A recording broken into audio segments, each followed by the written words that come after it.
अरे हम लोग तो पंगा लेने वाले ही लोग हैं।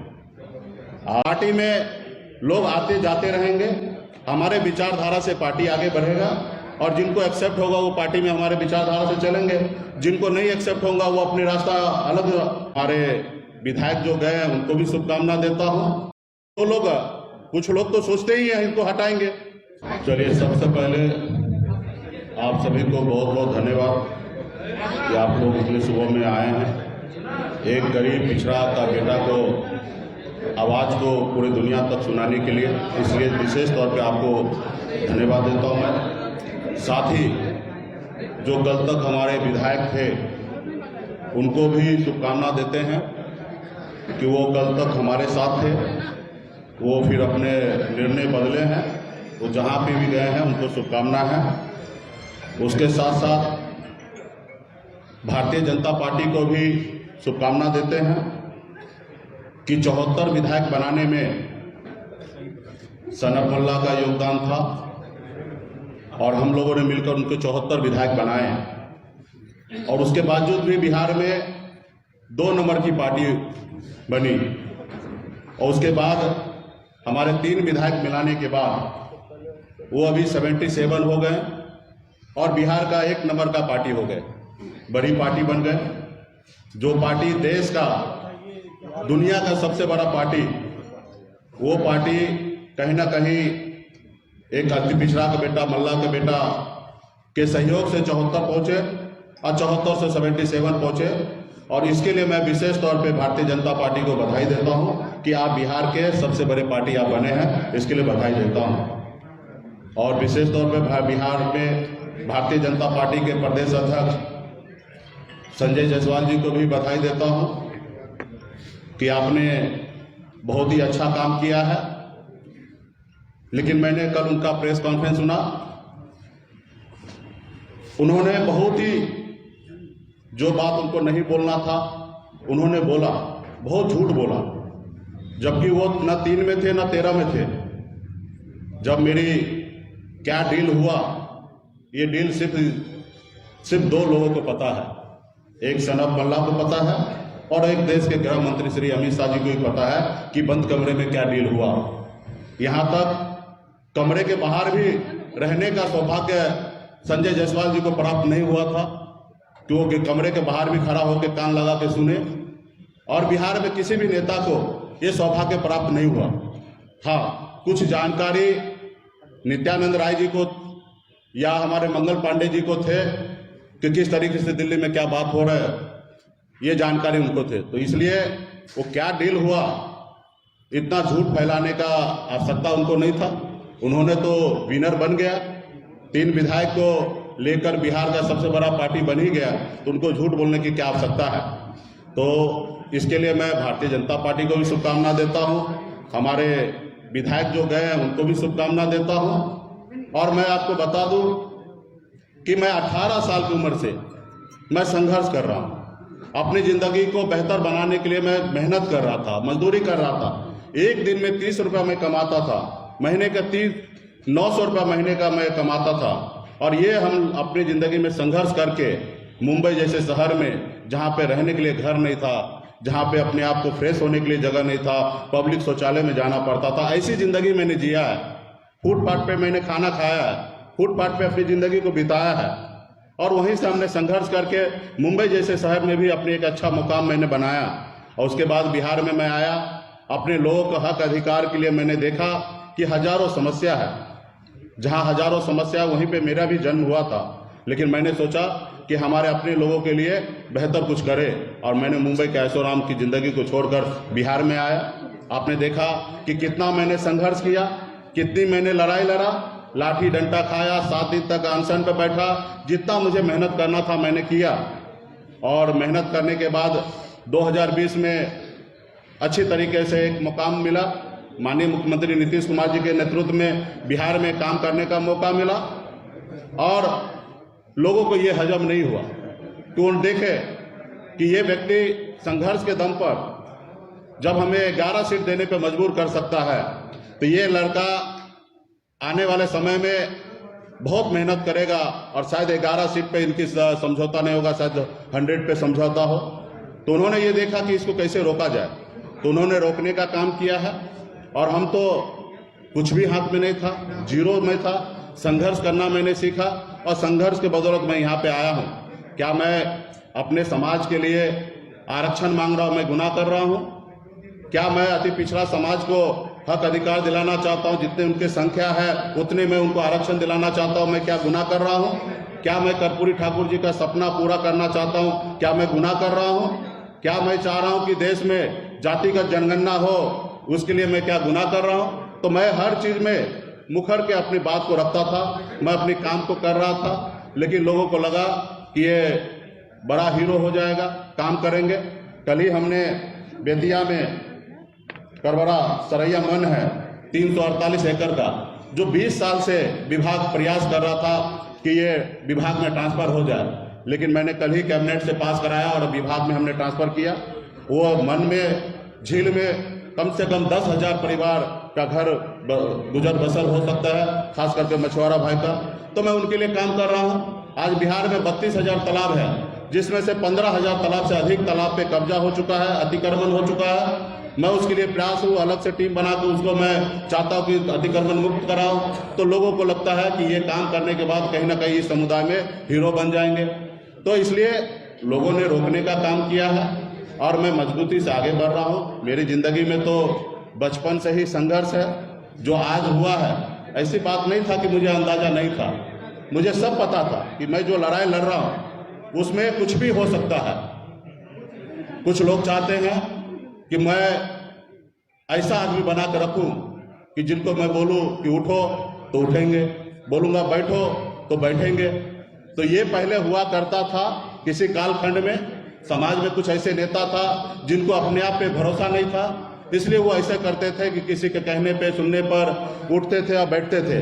लेकिन आज मुझे भरोसा है कि बिहार ही नहीं, देश में लाखों करोड़ों निषाद का बेटा, पिछड़ा का बेटा, दलित का बेटा आज सन ऑफ मल्ला को जानने लगा। अब मैं भी इसलिए मैं कहता हूँ गर्व से कि मैं सन ऑफ मल्ला हूँ, पूरे देश में निषाद का बेटा हूँ, उनके हक अधिकार के लिए लड़ाई लड़ता रहूँगा। आखिरी सांस तक मैं अपने लोगों के लिए लड़ाई लड़ते रहूँगा। आप सबको पता है कि अगर मैं उनकी बात मान लेता तो शायद ये नहीं होता। आज हमने बोचहा में चुनाव लड़ने का निर्णय लिया। आप सबको पता है कि गठबंधन में वो सीट हमारा था। जब सीट अगर हमारे स्वर्गीय विधायक जी का निधन हुआ तो निश्चित तौर पर सीट खाली हुआ और उसका पहला अधिकार वीआईपी का होना था, लेकिन उन्होंने नहीं किया। उन्होंने अपने मन से अपने प्रत्याशी का नाम का घोषणा कर दिया और आपने देखा कि 4 महीना उनके पार्टी के लोग किस तरीके से बेइज्जत करते रहे, उनके सांसद किस तरीके से अभद्र बात करते रहे। मैं सुनते रहा क्योंकि मुझे वहाँ पे चुनाव लड़ना था। आज हमें लोग टारगेट कर रहे हैं कि आप उत्तर प्रदेश में चुनाव लड़े, देश के प्रधानमंत्री जी को लेके विरोध किए। तो भैया आप बताइए, मेरा जो हक अधिकार है वो मैं किससे मांगूंगा? मैं अमेरिका में जाके मांगूं या मैं राहुल गांधी जी से मांगूं? देश के प्रधानमंत्री नरेंद्र मोदी जी हैं, उनको लगता है कि वो प्रधानमंत्री जी उनके हैं, लेकिन उनको ये नहीं पता है कि देश के प्रधानमंत्री जी पूरे 140 करोड़ देश का जनता का प्रधानमंत्री है और हमारे भी प्रधानमंत्री हैं। और हम अपने प्रधानमंत्री से अगर जो हमने सोचा था, जो हमारे समाज का हक अधिकार है, वो हम उनसे नहीं मांगे तो किनसे मांगे?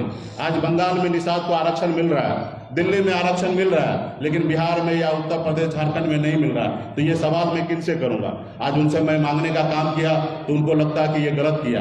आज उत्तर प्रदेश में तो जेडीयू भी चुनाव लड़े, लेकिन उनके सामने में तो आपने कुछ नहीं बात रखा। लेकिन मुकेश सहनी को आपने टारगेट किया, मुकेश सहनी को आपने कमजोर करने का कोशिश किया है। तो खैर, आपका जो निर्णय था आपने लिया है। अभी हमें बिहार में बिहार की जनता के लिए, लोगों के लिए काम करने का मौका मिला है। मैं काम करते रहूँगा और आगे बढ़ते रहूँगा। जब तक मेरे शरीर में सांस रहेगा तब तक मैं अपने समाज के हक अधिकार के लिए, अति पिछड़ा के लिए लड़ाई लड़ते रहूँगा। किसी के सामने में कभी नहीं झुकूंगा, चाहे दुनिया का कोई भी ताकत क्यों ना हो। हाँ, कंधे से कंधे मिला के चल सकता हूँ। अगर 4 बात अगर आपका मानता हूँ तो 4 बात आपको हमारा भी मानना पड़ेगा। अगर आप अगर कहेंगे कि मैं शहंशाह हूँ तो मैं इस दुनिया में, इस धरती पर किसी को शहंशाह मानने के लिए तैयार नहीं हूँ कि आप चाहे वो जो कर सकते हैं, आप स्वतंत्र हैं वो सब चीज़ करने के लिए। तो इसलिए आज जो हुआ है ये कोई बड़ा घटना नहीं है, ये सामान्य घटना है। ये संसार में हमेशा होते रहा। जब गरीब, पिछड़ा, दलित का बेटा आगे बढ़ने का काम किया, आगे अपने लोगों को आगे बढ़ाने का काम किया, तो उनके साथ हमेशा ऐसे होते रहा। आपने अभी हाल फिलहाल में आपने देखा कि चिराग पासवान जी का पार्टी किस तरीके से तोड़ा गया, परिवार में फूट डाला गया, लेकिन क्या हुआ।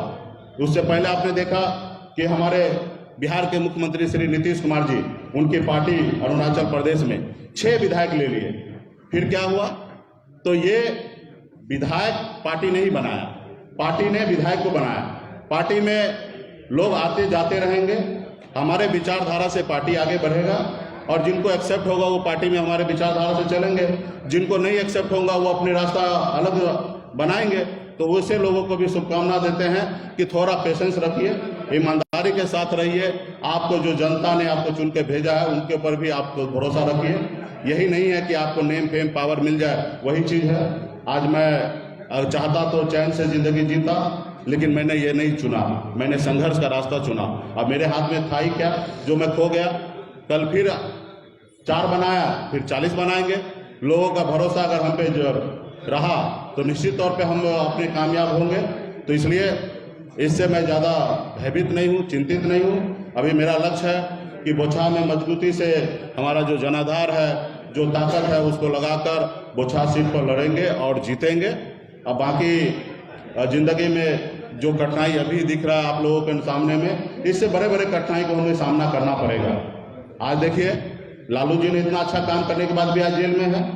तो ये सब संसार का एक पार्ट है, ये होते रहेगा। इसके लिए हमें घबराने की आवश्यकता नहीं है। इसलिए आप लोगों ने एक गरीब पिछड़ा का बेटा को आवाज़ को देश दुनिया में पहुंचाने के लिए आप लोगों ने हमारे साथ यहाँ पे उपस्थित हैं, तो आप सभी को इसके लिए मैं धन्यवाद देता हूँ। कुछ विशेष अगर आपको बात रखना है, पूछना है, तो मैं शांति से जवाब दूंगा, लेकिन कृपया करके एक एक करके पूछेंगे तो मैं अच्छा रहेगा जी। मंत्री पद आप आगे पार्टी से विधायक रहे राजू सिंह ने कहा कि आप कारोबारी तरीके से पार्टी चला रहे थे, जो उन्हें मंजूर नहीं। ठीक है, उनका विषय है, उन्होंने एलिगेशन लगाया। लोग एक हमने बचपन में कहानी सुना था कि लंगूर है ना, अंगूर के पीछे भागता है। अंगूर मिल जाता तो उसके लिए अच्छा होता है, नहीं मिलता तो खट्टा है। जब विधायक बने थे तभी वो उसको मेरी विचारधारा अच्छा था, सारा चीज़ें अच्छा था, और अभी कल नहीं है तो 50 तरह के एलिगेशन लगाएंगे। इससे घबराना नहीं है। कल तो भारतीय जनता पार्टी के प्रदेश अध्यक्ष ने कहा कि हमारा विधायक है, तो उन्होंने प्रोजेक्ट किया, और उससे पहले उन्होंने कहा कि हमने यहाँ से ये किया। तो ये सारी चीज़ें तो जब इस धरती पर सीता माता के ऊपर भी आरोप लगा दिया, उन्हें भी अग्नि परीक्षा देना पड़ा, तो मैं कौन सा खेत की मूली हूँ। तो इस तरीके से चीजें होते रहेगा। आगे मंत्री पद बरकरार रहेगा या फिर इस्तीफा देंगे आप? देखिए, मंत्री बिहार में बनाने का काम माननीय मुख्यमंत्री नीतीश कुमार जी ने किए हैं, और उनका विशेष अधिकार है कि इनको मंत्री रखना नहीं रखना, ये अधिकार उनके क्षेत्र में है। वो जो निर्णय लेगा वो उस निर्णय के साथ मैं रहूंगा। माननीय मुख्यमंत्री जी जो भी निर्णय लेंगे उन निर्णय के साथ रहेंगे। इसकी जवाब आपको माननीय मुख्यमंत्री जी देंगे।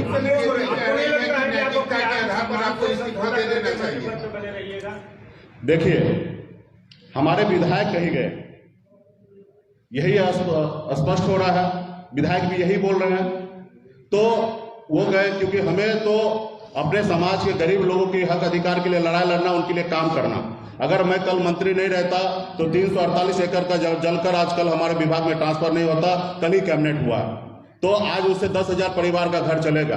तो मैं ऐसा कोई काम नहीं करना चाहता हूँ जिसमें हमारे समाज का कोई ब्रेक हो। बाकी रहा कि जो लोग, कुछ लोग तो सोचते ही हैं इनको हटाएंगे, कुछ लोग तो चाहते हैं इसको रास्ते से हटाएंगे, तो वो लोग को काम करने दीजिए। कुछ काम तो उनको भी छोड़ दीजिए ना, हमको जो काम है उनको हमको करने दीजिए। कुछ काम उनके ऊपर छोड़ देते हैं ना कि वो क्या करते हैं। मंत्री की डील हुई थी आपकी कि दिल्ली में 6 महीने के बाद जब सरकार बनेगी तो आप विलय करेंगे। यही बात हमने पहले कहा ना कि बंद कमरे में 2 ही लोग थे, गृह मंत्री जी थे और मैं था। उस बीच में जो भी डील हुआ 2 ही लोगों को पता है, और बिहार के कोई भी नेता गेट तक भी जाने का उनका ये नहीं था कि कान लगा के सुनेंगे। तो ये बात को स्पष्ट माननीय गृह मंत्री जी कर देंगे, तो ये बात को मैं भी सत्य मान लूंगा। इस बात को गृह मंत्री जी को जिस तरीके से संजय जायसवाल जी बोले हैं या अन्य नेता बोल रहे हैं, वही बात को गृह मंत्री जी अगर सामने आके मीडिया के सामने बोल देंगे तो इस बात को 100% सच मान लूंगा, और इसके आगे एक भी शब्द नहीं बोलूंगा।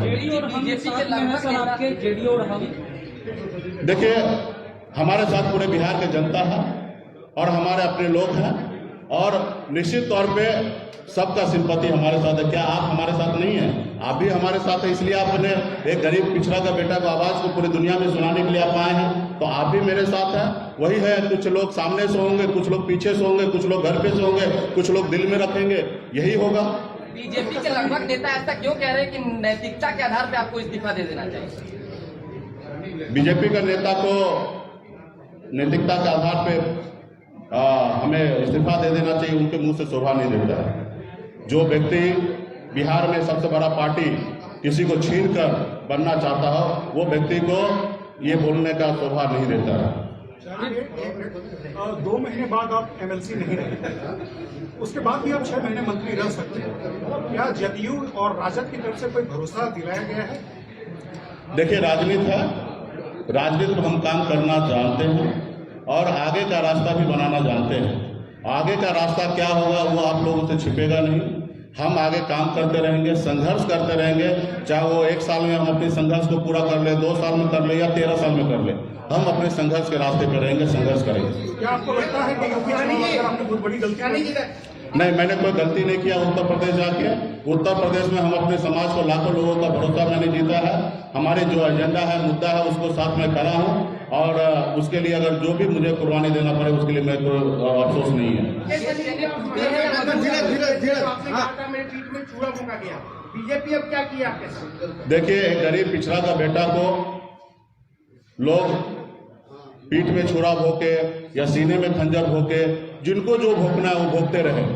हम हमारे आखिरी सांस तक हम लड़ाई लड़ते रहेंगे, अपने आखिरी सांस तक लड़ाई लड़ते रहेंगे, अपने मंजिल को प्राप्त करेंगे। संजय जायसवाल का ये कहना है कि बोचहा में जो आपकी डील हुई थी उस समय 11 सीटों की, उसमें बेबी कुमारी को आप टिकट देने वाले थे, लेकिन रातों रात आपने फैसला बदला और भाजपा उसी का बदला अभी ले रही है। संजय जायसवाल ने कल ये बात कही। ठीक है ना, हमने कहा ना कि जो भी डील हुआ वो माननीय गृह मंत्री जी को आके बोलना चाहिए। डील क्या हुआ वो मुझे पता है।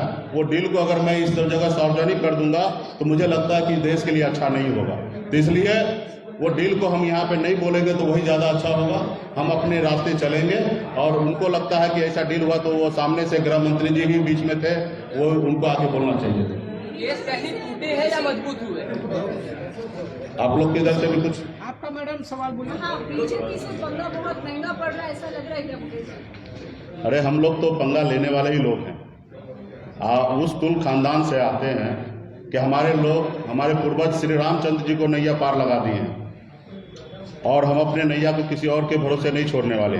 रहा कि हम लड़ाई लड़ने के लिए तैयार हैं किसी से भी। आपने हमारे फूलन देवी को आपने सुना होगा उनके बारे में। एक छत्र चंबल में उनका ताकत था, लोगों ने किस तरीके से उसको साइड किया, किस तरीके से अत्याचार किया। तो ये हम लोगों के साथ हमेशा ऐसे होते रहा है और मैं अपने वजूद से कभी समझौता नहीं किया है। अगर आप चाहते हैं कि आपको इस तरह का इन्फॉर्मेटिव वीडियो मिलता रहे तो आप हमारे चैनल द इंडिया प्लस को सब्सक्राइब करना ना भूलें। साथ में आप बेल आइकन को दबाना भी ना भूलें ताकि आपको नोटिफिकेशन मिलता रहे। आप हमारे इस वीडियो को शेयर भी कर सकते हैं।